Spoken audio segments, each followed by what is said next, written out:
नमस्कार साथियों। तो मैं सरोज स्वागत करती हूँ आपका आज के इस क्लास में। तो आज की जो क्लास है ये रहेगी यूजीसी नेट पेपर नंबर 1 के लिए, जो कि आपको पता है सभी का पेपर जो है वो एक जैसा ही होता है। यानी कि चाहे आप किसी भी सब्जेक्ट से रिलेट कर रहे हो, आपका जो फर्स्ट एग्ज़ाम है वो सभी का इन 10 यूनिट्स में से ही आता है। तो आज की क्लास के लिए लाई हूँ मैं यूनिट नंबर 2, यानी कि यूनिट 2 का नेम है रिसर्च एप्टीट्यूड, शोध अभिक्षमता। तो ये जो यूनिट है, यूनिट नंबर 2 शोध अभिक्षमता, इसमें से बहुत सारे क्वेश्चन जो हैं वो एग्ज़ाम्स में अभी तक आ चुके हैं और आगे भी एग्ज़ाम्स में इस यूनिट के क्वेश्चन जो हैं वो आते हैं। तो रिसर्च एप्टीट्यूड से रिलेटेड आज की क्लास में हम कुछ इम्पॉर्टेंट क्वेश्चंस पढ़ेंगे जो कि आपके लिए यूजीसी नेट की प्रिपरेशन में बहुत ज़्यादा हेल्पफुल जो हैं वो रहने वाले हैं। तो बिना टाइम गवाए शुरू करते हैं हम आज की ये क्लास। तो तो आज की क्लास में हम कर रहे हैं अनुसंधान के प्रकार, यानी कि टाइप ऑफ रिसर्चेज। तो आपको पता होना चाहिए इससे रिलेटेड भी, इस टॉपिक से रिलेटेड भी क्वेश्चन जो हैं वो आते हैं। अनुसंधान के प्रकार कितने होते हैं, ठीक है। तो यहाँ पे फर्स्ट क्वेश्चन जो है वो पूछा गया है कि निम्नलिखित में से अनुसंधान को किस रूप में वर्गीकृत किया जा सकता है। तो कौन से रूप में वर्गीकृत किया जा सकता है? ये सभी, ठीक है। तो ऑप्शन 3 जो दे रखे हैं सभी के सभी जो हैं वो करेक्ट होंगे। यानी कि नंबर 1 पे है आधारभूत, प्रयुक्त और क्रियात्मक अनुसंधान के रूप में, और मात्रात्मक और गुणात्मक अनुसंधान के रूप में, और नंबर 3 है दार्शनिक, ऐतिहासिक, सर्वेक्षण और प्रायोगिक अनुसंधान के रूप में। तो इन सभी के रूप में जो है वो वर्गीकृत अनुसंधान को किया जा सकता है। नंबर 2 पर क्वेश्चन जो है वो है अनुसंधान जो है कि दो दृष्टिकोण अप्रोचेज जो हैं वो कौन से हैं। तो अनुसंधान के दो दृष्टिकोण हैं, गुणात्मक और मात्रात्मक, यानी कि क्वालिटेटिव और क्वांटिटेटिव, ठीक है। तो ये दोनों ही आपने याद रखने हैं दृष्टिकोण, दो प्रमुख दृष्टिकोण ये माने जा सकते हैं। नेक्स्ट क्वेश्चन ये रहेगा कि एक शोधकर्ता यह जानना चाहता है कि कैसे 4 तत्व बच्चों की वर्तनी सीखने की क्षमता को प्रभावित करते हैं। उसके लिए उसने एक प्रयोग को किया, यानी कि डिज़ाइन किया। इस जानकारी को ध्यान में रखते हुए उन निम्नलिखित में से शोध का कौन सा उद्देश्य माना जा सकता है। तो कौन सा शोध का उद्देश्य माना जा सकता है? वो है व्याख्या। व्याख्या को शोध का इस टाइम पर उद्देश्य जो है वो माना जा सकता है। नेक्स्ट क्वेश्चन है कि गुणात्मक अनुसंधान का क्या अर्थ है। तो गुणात्मक अनुसंधान का अर्थ है ये मुख्य रूप से घटना के संवेक्षण से संबंध रखता है, ठीक है। तो मुख्य रूप से घटना के संवेक्षण से यह संबंध रखता है गुणात्मक अनुसंधान, ठीक है। नेक्स्ट क्वेश्चन है कि सूची ए और बी का मिलान कीजिए, ठीक है। तो यहाँ पर सूची ए में दे रखा है ऐतिहासिक विधि। तो ऐतिहासिक विधि आपको पता है कि अतीत की घटनाओं से रिलेटेड ही होगी। सर्वेक्षण विधि जो है उसमें वर्तमान का आयोजन होगा, और दार्शनिक विधि जो है उसमें दृष्टि होगी, और नंबर 4 पर जो है प्रायोगिक विधि यानी कि भविष्य की क्रिया, ठीक है। तो ये सभी जो हैं वो ऑप्शन नंबर ए में करेक्ट रहेंगे। नेक्स्ट क्वेश्चन है कि निम्नलिखित में से किस प्रकार के अनुसंधान में एकत्रित प्रदर्भों से तथ्यों और कारणों को जानने के लिए निष्पक्षता की विशेष रूप से आवश्यकता होती है। तो निष्पक्षता की आवश्यकता होती है मात्रात्मक अनुसंधान में, ठीक है। तो ये आपने याद रखना है। नेक्स्ट क्वेश्चन है निम्नलिखित में से किस अनुसंधान को विकासात्मक अनुसंधान की श्रेणी में वर्गीकृत किया गया है। तो कौन से अनुसंधान को?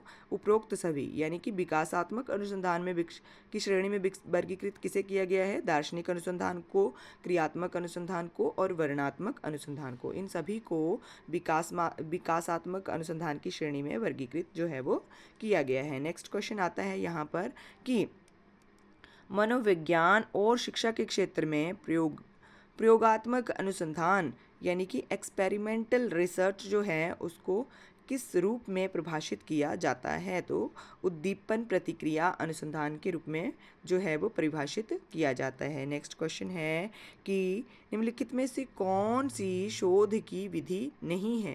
तो शोध की विधि जो है ये तीनों ही आपने अभी पढ़ा, ऐतिहासिक भी विधि है, सर्वेक्षण भी विधि है, दार्शनिक भी विधि है, लेकिन अवलोकन ऑब्जर्वेशन जो है वो शोध की एक विधि नहीं है। ठीक है। नेक्स्ट यहाँ पर क्वेश्चन रहेगा कि मौलिक अनुसंधान को आमतौर पर कौन सी परिस्थिति में किया जाता है? तो मौलिक अनुसंधान को कौन सी परिस्थिति में किया जाता है? प्रयोगशाला की परिस्थिति में। ठीक है। तो उस प्रयोगशाला की परिस्थिति में मौलिक अनुसंधान को किया जाता है। ठीक है। नेक्स्ट क्वेश्चन यहाँ पर है कि निम्नलिखित में से किस प्रकार के शोध में मौजूद परिस्थितियों में समाज पर ध्यान केंद्रित किया जाता है? तो कौन से शोध में? तो वो है क्रियात्मक शोध, एक्शन रिसर्च जो है उसमें मौजूदा परिस्थितियों में सुधार पर ध्यान जो है वो केंद्रित किया जाता है। नेक्स्ट क्वेश्चन आएगा कि निम्नलिखित में से इस अनुसंधान में अतीत के अध्ययन के माध्यम से नए तथ्यों की खोज जो है वो की जाती है? तो अतीत की घटनाएं अभी हमने पढ़ा मिलान वाले क्वेश्चन में कि ऐतिहासिक अनुसंधान जो है उसमें अतीत का अध्ययन जो है वो किया जाता है। नेक्स्ट क्वेश्चन है कि वैज्ञानिक विधि का उपयोग किस संदर्भ में किया जा सकता है? तो वैज्ञानिक विधि का जो उपयोग है वो शारीरिक और सामाजिक विज्ञान में दोनों में किया जा सकता है। नेक्स्ट क्वेश्चन रहेगा कि निम्नलिखित में से कौन से शब्द क्रियात्मक अनुसंधान को चिन्हित करते हैं? तो कौन से ऐसे शब्द हैं जो क्रियात्मक अनुसंधान को चिन्हित करते हैं? वो है तत्काल समस्याओं के हल के लिए किया गया शोध। ठीक है। वो है क्रियात्मक अनुसंधान। ठीक है। नेक्स्ट क्वेश्चन आता है कि प्राकृतिक अवलोकन विधि के संदर्भ में निम्नलिखित में से कौन सा कथन जो है वो सही है? तो वो है विषयों का उनके प्राकृतिक वातावरण में निरीक्षण करने के लिए। ये ऑप्शन जो है वो बिल्कुल सही रहेगा। नेक्स्ट क्वेश्चन है निम्नलिखित में से कौन सा व्याख्यात्मक अनुसंधान का एक रूप है जिसमें अनुसंधानकर्ता का कार्य एक सैद्धांतिक प्रतिरूप को विकसित करना है या फिर ये तय करना है कि व्यवहारिक रूप से आंकड़े इस प्रतिरूप में कैसे उपयुक्त रहते हैं? तो वो है कारण प्रतिरूप, यानी कि कैजुअल मॉडलिंग जो है वो आती है इसमें। आगे है कि बच्चों के पारिवारिक पालन पोषण तथा उनकी चिंता उन्मुखता पर क्या प्रभाव रहता है, इसका आकलन करने के लिए निम्नलिखित में से कौन सी विधि जो है वो सबसे उपयुक्त विधि कही जा सकती है? तो वो रहेगी कार्योत्तर विधि, एक्स पोस्ट फैक्टो मेथड। ठीक है। ये सबसे उपयुक्त जो है वो रहेगी। नेक्स्ट क्वेश्चन है कि अनुसंधान में वैज्ञानिक पद्धति का एक मुख्य उद्देश्य कौन सा है? तो वैज्ञानिक पद्धति का मुख्य उद्देश्य है अप्रमाणिक संबंधों को समाप्त करना। नेक्स्ट क्वेश्चन है कि घटनाजन्य अनुसंधान शब्द किस प्रकार के साथ जुड़ा हुआ है, किस प्रक्रिया के साथ जुड़ा हुआ है? तो वो है गुणात्मक अनुसंधान से। ये 2010 का क्वेश्चन है, तो ये आपने पढ़ लेना है। घटनाजन्य अनुसंधान शब्द का किस प्रक्रिया के साथ जुड़ा हुआ है? तो वो गुणात्मक अनुसंधान से जुड़ा हुआ है। नेक्स्ट क्वेश्चन आता है कि कौन सा जो अनुसंधान है दृष्टिकोण कारकों के माध्यम से संबंध स्थापित करने के लिए सबसे उपयुक्त है? तो वो है प्रायोगिक। ठीक है। ये सबसे उपयुक्त है। नेक्स्ट क्वेश्चन आता है कि विज्ञान सामाजिक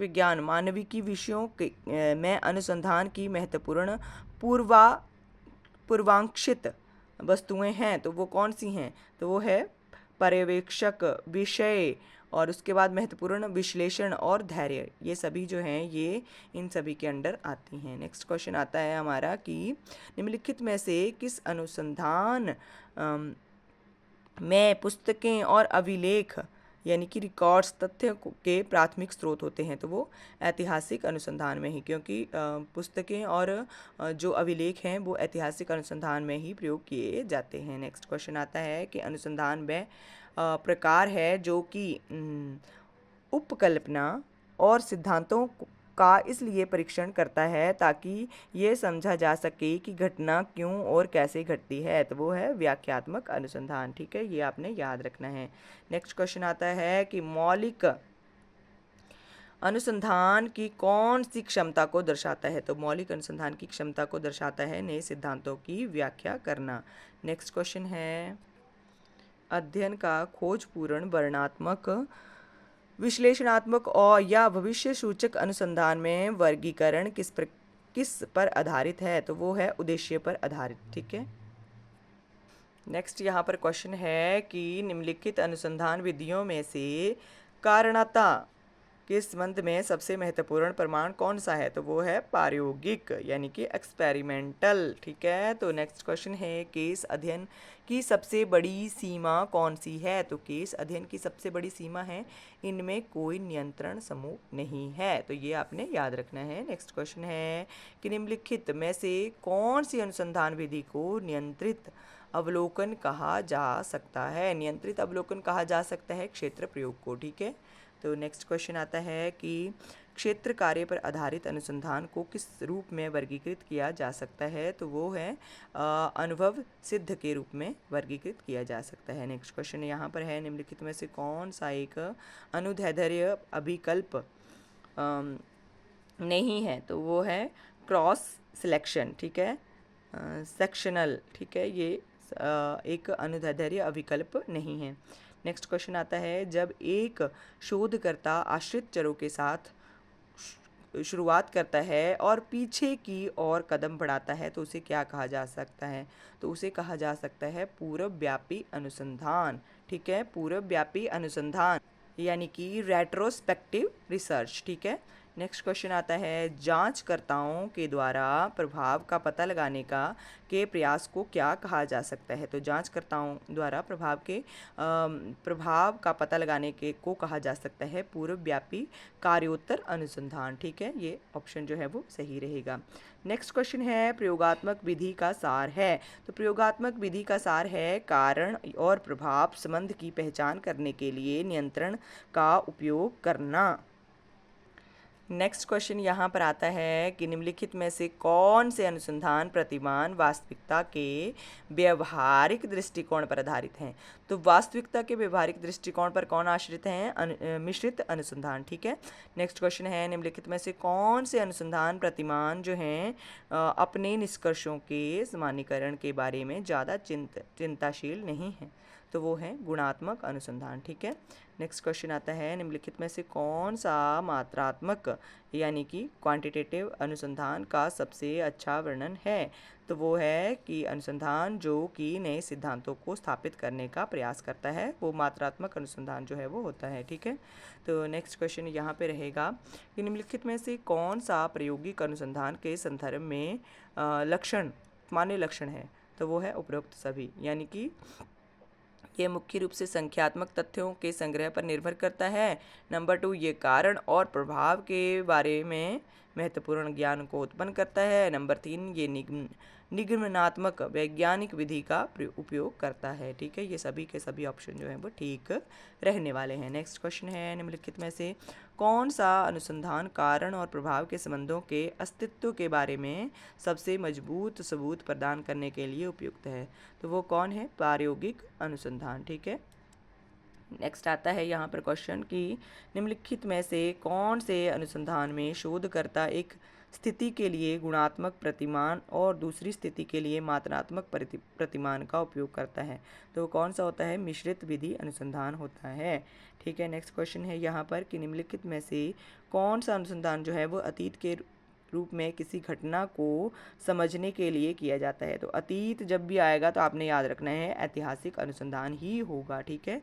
नेक्स्ट क्वेश्चन है कि निम्नलिखित में से कौन से प्रकार की शोध स्थानीय समस्याओं के लिए उपयोग लाई जाती है? तो वो होती है स्थानीय समस्याओं के उपयोग में लाई जाती है, यानी कि क्रियात्मक अनुसंधान। ठीक है। नेक्स्ट क्वेश्चन ये रहेगा कि आधार वाक्यों के समूह में से निष्कर्ष निकालने के लिए किस प्रकार का तर्क जो है वो कहा जा सकता है? तो कौन से प्रकार का तर्क जो है वो कहा जा सकता है? वो कहा जा सकता है आगमनात्मक। ठीक है। ये आपने याद रखना है। नेक्स्ट क्वेश्चन है कि निम्नलिखित में से कौन सा अनुसंधान जो है वो विभिन्न लोगों के लिए एक ही चर का उपयोग करके निष्कर्षों की जांच करता है? तो वो है पुनरावृत्ति। ठीक है, ये आपने याद रखना है। आगे है कि निम्नलिखित में से कौन सी प्रमाणिक दृष्टिकोण विधि है, तो वो कौन सी है, वो है निगमनात्मक विधि। नेक्स्ट क्वेश्चन यहाँ पर है कि निम्नलिखित में से कौन सी विधि जो है वो अनुसंधान में उत्पादक दृष्टिकोण की वैज्ञानिक विधि है, तो वो है आगमनात्मक विधि। नेक्स्ट क्वेश्चन है चित्रांकन दृष्टिकोण यानी कि ड्राइंग कॉन्सुलेशन की कौन सी विधि जो है वो जनसंख्या के प्रत्येक उदाहरण के अवलोकन पर आधारित होती है, तो वो है निगमनात्मक विधि। आगे है कि निम्नलिखित में से कौन सी अच्छे सिद्धांत या स्पष्टीकरण की विशेषता नहीं है, तो वो है उपरोक्त सभी। ये अच्छे सिद्धांत या स्पष्टीकरण की विशेषताएं नहीं हैं। मितव्ययी, परीक्षण योग्य और ये विभिन्न स्थितियों में लागू करने के लिए पर्याप्त हैं।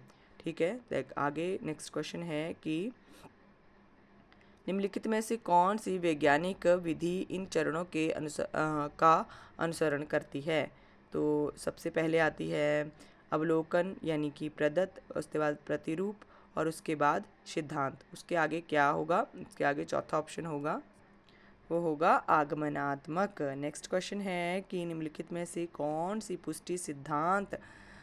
पुष्टि दृष्टिकोण की वैज्ञानिक विधि है, तो वो है निगमनात्मक विधि।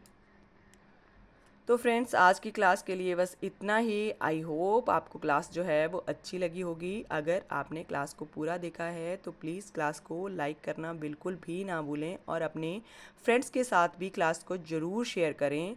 और यदि आप चैनल पर नए आते हो तो प्लीज़ चैनल को भी ज़रूर सब्सक्राइब कर लें, क्योंकि ये चैनल जो है वो आपके लिए बहुत ज़्यादा बेनिफिशियल जो है वो रहने वाला है और इसी तरह के और भी क्लासेस मैं आपके लिए लाने वाली हूँ। तो फ्रेंड्स, आज की क्लास के लिए बस इतना ही। Thank you for watching.